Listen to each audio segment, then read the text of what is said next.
If I could pick up the phone and call my younger self, I would give out these 4 pieces of advice in regards to becoming a freelance makeup artist.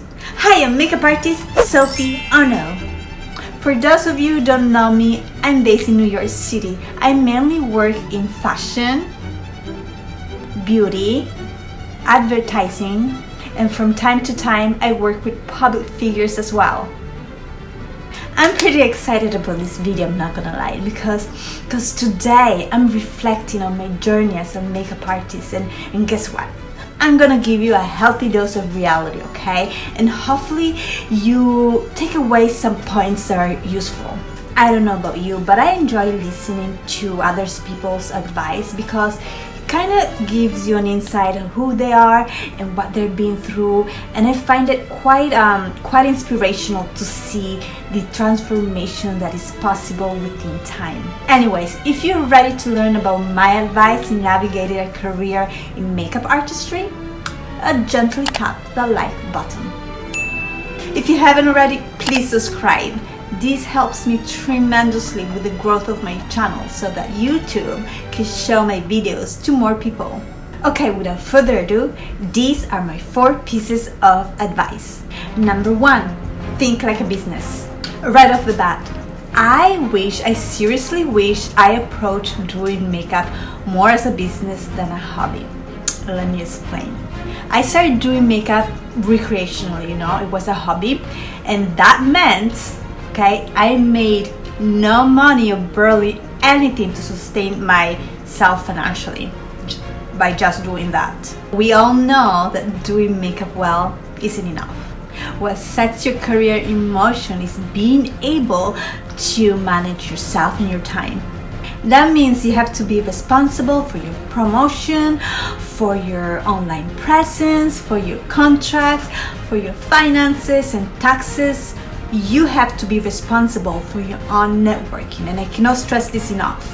Having a robust client base is crucial for your growth. And how do you do that, right? How do you do that? By building and nurturing relationships. Because we work in the business of people. Think about it. People want to work with people they like and trust. So if I could talk to my younger self, I would tell her to pay attention to the business side of things, to look at the bigger picture and ask this question: how do I sell myself?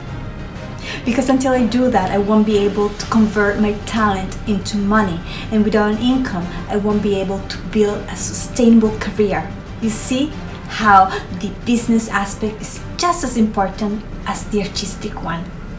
Number 2, have goals. I started doing makeup because it was something I enjoyed doing and because I wanted to gain experience. Right from the beginning, I knew that I was not drawn to special effects or bridal makeup, but I guess I didn't have a specific vision of what it is I wanted my career to look like, and I didn't have clarity of what it is I needed to prioritize. See, without goals, it's hard to have purpose and stay motivated. And in order to achieve your goals, you need to put in the work and be held accountable. And what helped me throughout the year is having a vision and breaking them down into goals. Let me give you an example. Let's say my vision is I want to do commercial work and make 85K in 1 year. I want to do commercial work. How do I do that? First, I need to ask myself what I need to do to book more commercial jobs. Who do I need to contact? How would I improve my portfolio and my reel? Then I come up with answers, which are my goals. Here are some examples. Goal number 1. Reach out to local videographers and photographers whose work I admire to build my portfolio with stronger work. I can even be more specific and reach out to 5 different photographers and 5 different videographers weekly. Goal number 2, gather a list of local production companies, study their style, their work, and once my portfolio is in alignment with their aesthetic, reach out to them. Let's move on to making 85K in 1 year.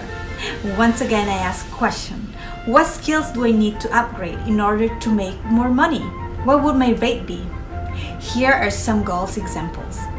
Goal number 1, upgrade my skill set by learning how to do hair and be a combo artist so I can charge more. Goal number 2, earn 7K a month, which can be broken down to booking 10 jobs a month at a day rate of $700. Do you see that? Do you see how setting goals can simplify our plans into manageable steps? The more clear you are, the more obvious is what you need to do. Number 3, work on your weaknesses. Get out of your comfort zone and focus on the things you're not good at. Yep, I would tell myself that because we all have areas that need improvements so that we can become well-rounded artists. Let me give an example. When I first started, I did not particularly enjoy doing bold lips. I actually hated it, swear to God. And I don't want to say fear, but I tried to avoid it whenever possible. I think it's because I did not feel confident and I was not very good with symmetry, but this kind of behavior really led me nowhere.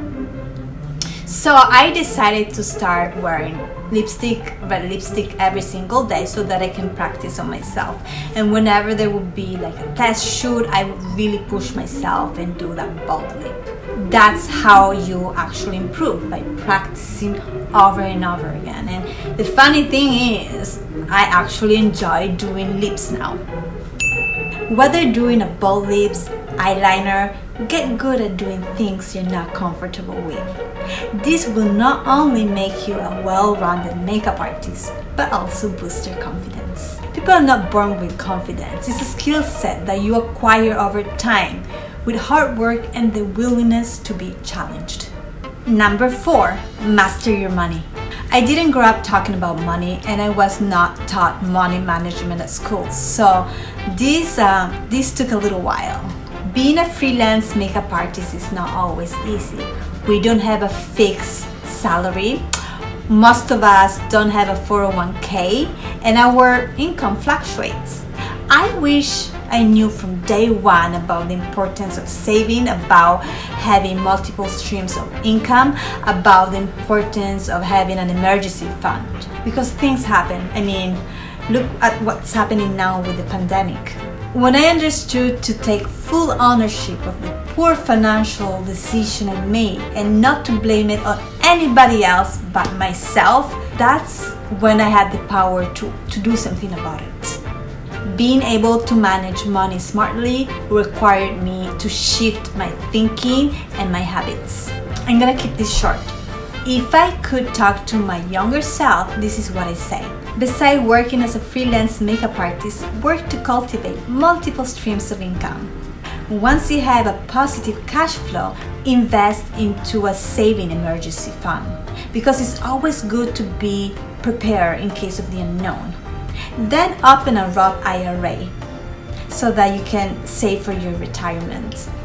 And of course, in order for it to flourish, you need to know about mutual funds, index funds, REITs, stocks, bonds, and all of that good stuff.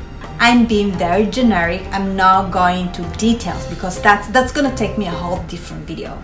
But anyways, before I wrap this up, I want to know what your biggest challenges or goals are so that maybe I could create a video about these topics.